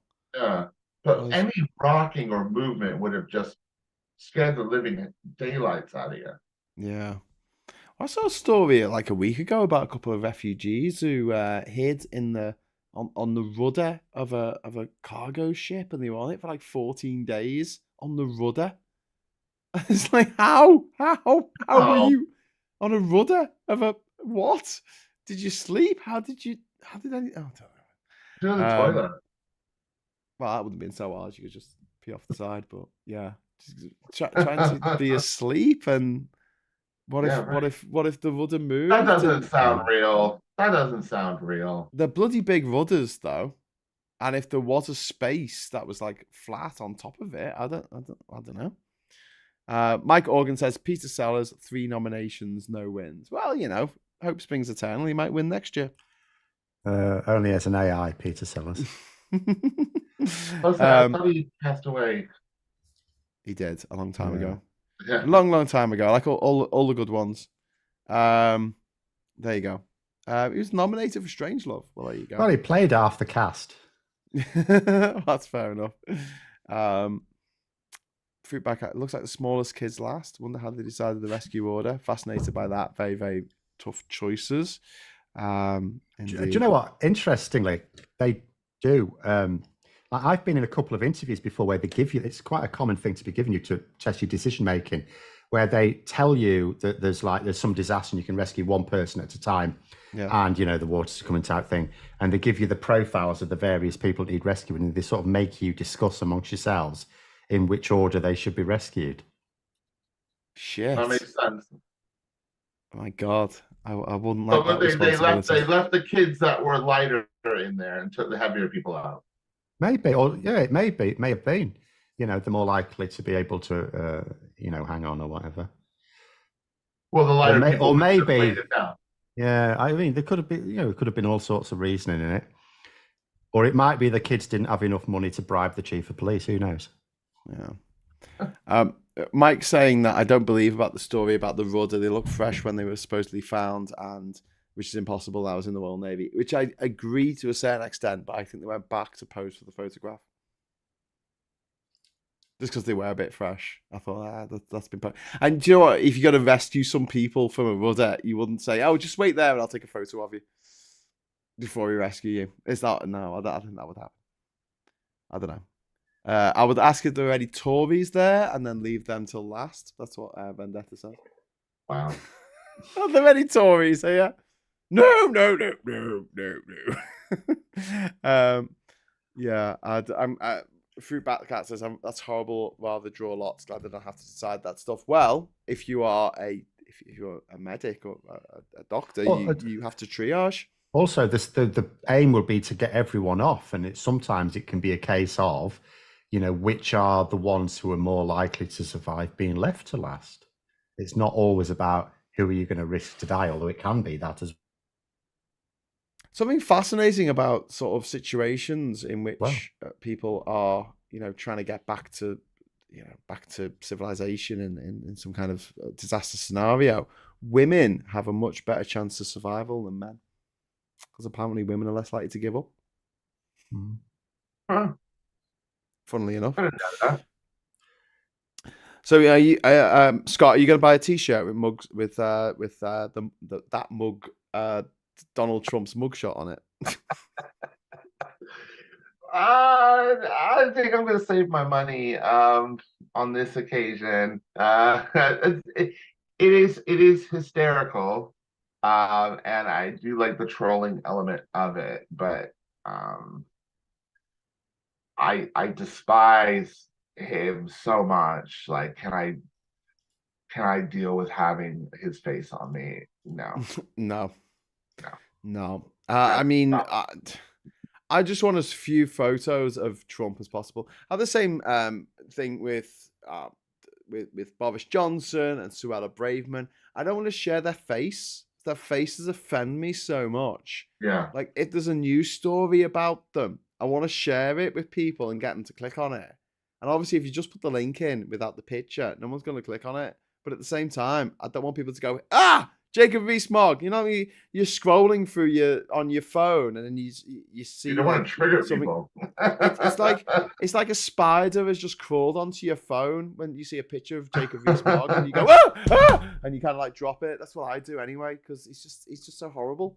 It's horrible to look at. It's just a horrible, horrible thing, inside and out. And also is the fact that it's such a posed photograph. Very deliberate the way he posed for it. If it had been a genuine mugshot, maybe I would have worn it, but it's not. It's not genuine in the sense of he didn't just look at the camera and look as he's supposed to look. Do you know what I mean? Yes. It was arranged. That picture will not allow you to get a US passport. You couldn't use that as your mugshot for your US passport photo. Right, exactly. Because you've got to look directly at the camera. You're not allowed to look down and put your head down and look up, which is what he's doing in this picture. You've got to look straight and you look shit. They make passport photos so you have to look terrible. You notice that he's off kilter as well. He's more to the right than he should, than being in the middle. I don't think it has anything to do with I think they were all like that because they had to have the badge behind them at the Fulton County Jail. But the other ones looked a little bit more centered. All right. Yeah. Yeah, you're a little right. off. And the logo is bigger as that well. was deliberate. I don't know the meaning of it, but there was a deliberate. Everything about it was deliberate. There's no way he walked in and said, "Just take a picture." He told them where to put the lights, where to put the camera. They told him, and they all did it because it's him. Do you know what I mean? That he 100% has created this image. This is his. What do you call it? Who's that? The Che Guevara. Huh? This is his Che Guevara picture. Yeah, this is that. This is what he wants. For right-wing Nazi students all over the world to put on their wall of their lovely Messiah, their leader. It'll be T-shirts of that, the silhouette or the negative or whatever. That's his version of it. Yeah, but he looks like he's had the makeup put on. He's had the eyeliner. He's probably got more spray tan on than he normally wears. So he got a clip at the back of his head so it pulls all the skin back. Yeah, he's it's disgusting that a leader of such a huge and important country as the United States is such a horrible man that he's been arrested for the 4th time. And I don't think he should be afforded any dignity whatsoever. I think they should have said, no, we're going to take that picture again, and you're going to look directly at the camera, and the lighting's going to be really like horrible. We're going to light you from below. We're going to take the picture from below, and yeah, screw you all. It would have been more fun if we'd also gotten a side profile. Yes, that would have been good. Why didn't they do that? I thought that was standard. They've obviously kept all of those because no one looks good in side profile, especially. But maybe I didn't see any side profiles for these full county pictures. They've all been kept aside. The other conspirators. I mean, I'm looking at some of the other ones. There's a woman in it. It looks like she's trying to smile as if it's she looks like she's doing a holiday. That's a smile of complete delusion, and she clearly thinks she's done nothing wrong. I was listening on TikTok. There's this wonderful PR analyzer. She is really big in the whole PR world. She did a lot of explanation about these mugshots and little things that she thought were maybe clues or signals. She thinks maybe the red lipstick was a deliberate choice. What was this on Jenna Ellis or was this on Donald Trump? On Jenna Ellis. She's the one who's smiling. Yeah, so seriously though. It's like, yeah, the shade of lipstick on Donald Trump. What was the meaning behind that? Why was Julie Rudiati wearing a American flag lapel on his lapel? He thinks he's American. Well, that's not something you wear in a mugshot. Well, everything is deliberate. All of it is deliberate. So, Phil, you were saying today that the only person who's not got bail is a black guy. Is that right? Yeah. Oh, you're kidding me. Harrison Floyd. Yeah. Everyone else has got bail. Isn't it? Welcome to Georgia. Yeah. And they took his stats, and Emma Price is putting out 6'3", and then he gave his weight as something like, what was it, 200 and something pounds, and it was the same weight and height as Muhammad Ali, and it's like, you're not, mate. What? That was weird. His face is 250. But the thing is, I don't, because I couldn't understand it, and I just thought, well, why on earth would you take things like that and not measure it yourself? Why on earth would you let him give you that? That sounds mad to me, because it's. Oh no, Phil, we lost you again. Every time if you're taking it, it's presumed. I hate KCOM. I hate KCOM. Cake hole. I like this from FT Umshuk, who said, if a picture paints 1,000 words, then Trump's mugshot just says arsehole 1,000 times. I wish there was the system where we could give like super chats to people who leave really good comments. Maybe that's something that YouTube could bring in. When someone leaves a really good comments, we can give them some money back. So it was like competing to leave the best comment.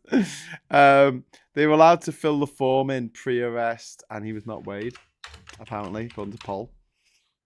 Yeah, clearly he wasn't weighed. I'm sure someone looked at that and raised a few eyebrows and just typed it in anyway.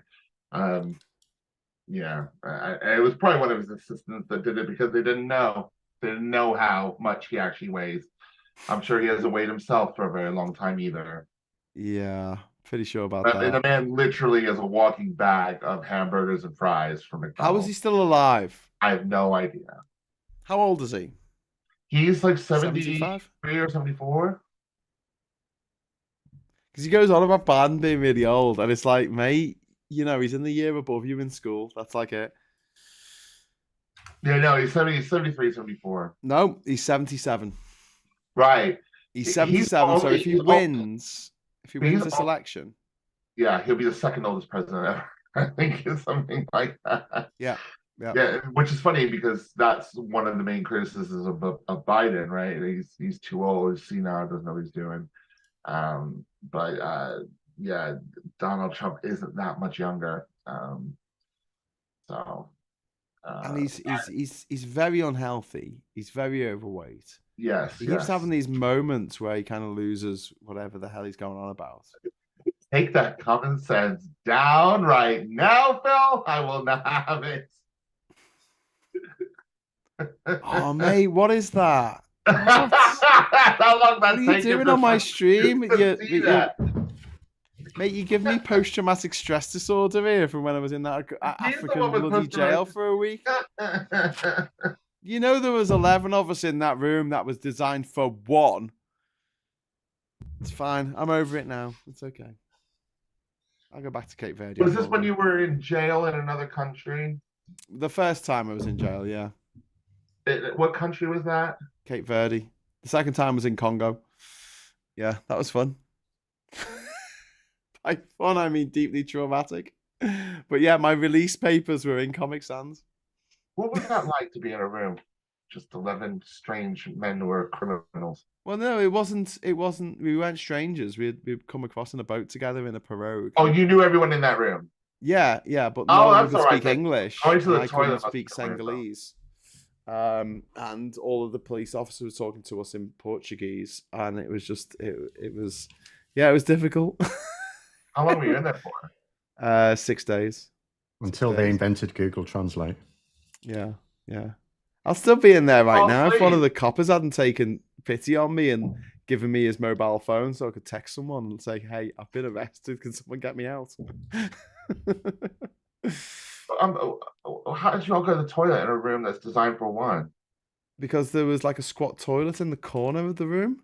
That's what I mean. That must have been really, Horrific. Yeah, and you had to kind of like seat next to the squat toilet that everyone had to use. In the room designed for one prisoner, and there were 11 of us there. There was no bed. You just literally slept on the concrete floor. Yeah.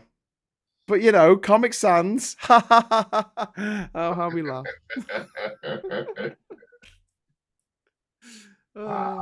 It's like, it reminds me of the old joke by Bill Hicks, where he's talking about how Christians walk around with a crucifix. And he's like, if Jesus ever comes back, that's the last thing he's ever going to want to see. It's like, why would you wear that? I was killed on that thing. It'd be like going up to Jackie Onassis with a little rifle pendant and going, hey, what do you reckon? Is this good?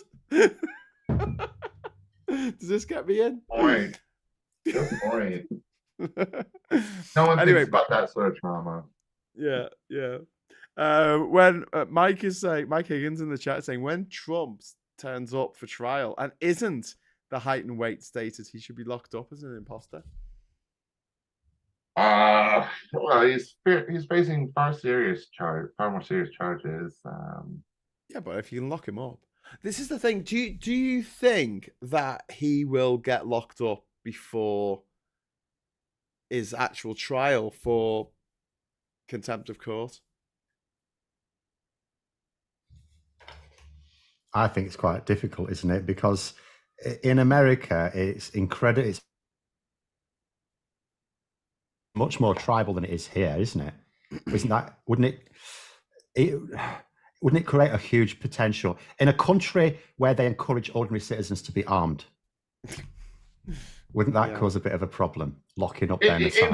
It would. What it would need really is a mass sort of I don't know. There'd have to be a way of turning his people against him.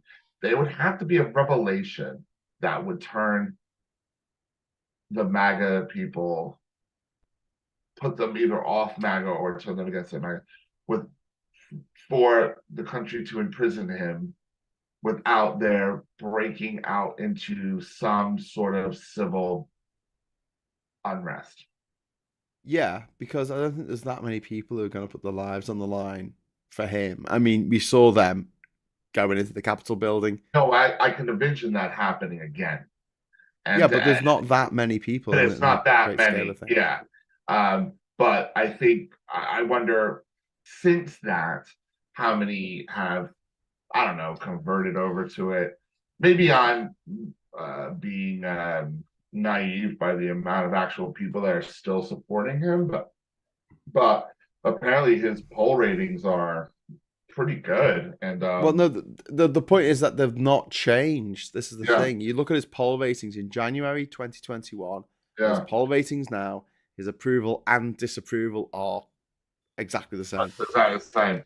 Right. Well, then, yeah, maybe there might be a little bit of a scuffle at the fucking at the uh you know Well, I Washington. don't know. I mean, if you think about the insurrection, it might be that a lot of his supporters thought at the time, oh, because it was clearly stolen, that the courts would sort it out, so they didn't have to storm. Maybe if he's imprisoned, they'll think, well, actually, this is it. I mean, I don't know. It's just it seems potentially dangerous to have a country Oh, A former head of state. what a moment! where What a moment! you are to encouraged to break be up. armed. Oh God, how do you know? You said sometimes there's a problem with to have a cunt, and then you went off. I think you were going to say country, but there Yes. you Yeah. go. I did. To have a country where everyone's got a gun. KCOM. Everyone's given issued a gun at birth. Where you're encouraged to have a gun in case the King of England turns up. Yeah, And- obviously. And and in your case kids get to and go they to school think- without the fear of being shot. Here's the thing: they think the reason that they're supposed to be able to have these military-grade weapons is in case the government needs putting back in its box. Yeah, in case the And government. here is a classic case of where Trump's going to say the government needs putting back in its box. Wait, so he's been saying it for months. This is Well, yeah, but again, this hasn't- which time this is a Yeah, but at the moment, from the point of view of some who might be violent, he could still become president and it's all right. Why would they put themselves in jeopardy? After all, Mr. Shaman, isn't he in prison now or something? Oh, He's out. Is he not? He's out. Oh, is And he he, out? he said, "Oh, he was really regretful when he was in jail. You know, when he was." I bet he was when he was He in wasn't. jail. He came out, He he felt said, "No, I really wasn't." bad about it, and then he got out and he went, "Ha ha ha ha, psych." Yeah. Well, of course. What are they doing, letting him out? Idiots. Anyway, the point is, it's a risky thing. So for some of them, they may think, well, he might become president. Oh no, we lost Bill again. Come back, KCOM. We don't have to do anything. So it's like, take him to that kissing sky. I give up. Every time you get in your stride, too, it's like every time he's going in. Yeah. It's religion. Putin. It's Putin.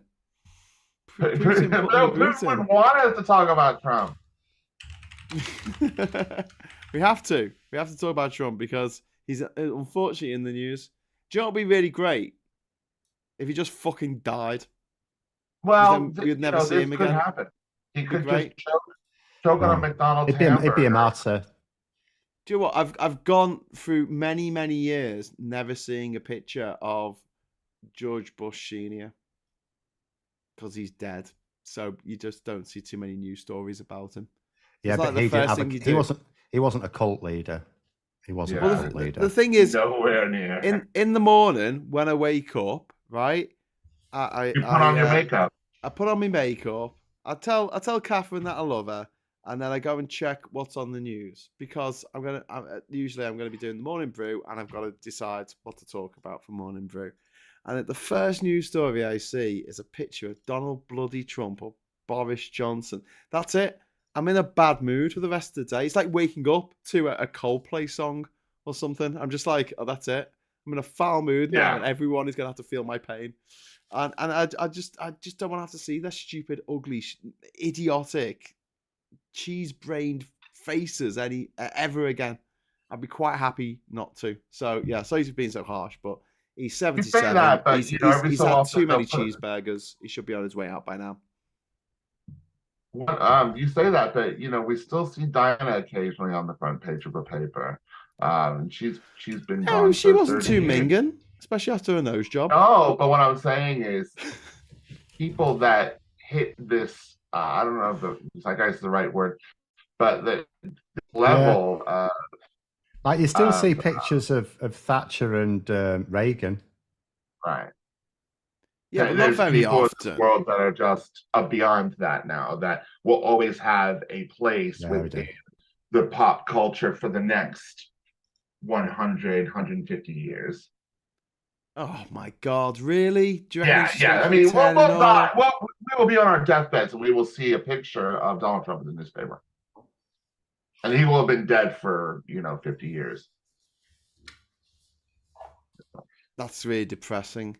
It I is, think but I'm it's just gonna have to leave unfortunately the it's planet, true. mate. I'm just gonna have to find somewhere else to live. I'm trying to Well, find I'm out. People are down saying with that. that beach idea, Graham. Take me with you. Let's go. Well, Let's I'll go. parent the typewriter. Bocas del Toro. Bocas del Toro, mate. They've got fast internet over there. We'll go to. I don't care as long as there's a beach.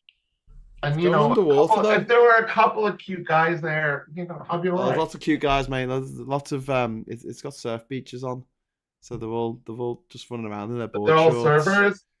Yeah, loads of Let's go. surfers, divers. What are we doing here? I don't know, mate. I really don't know. What are we doing here? What are we doing here? Like, why are we trying so hard to live? Because I think there's a part of us that wants to make these places better rather than just running away, even though that option might be there.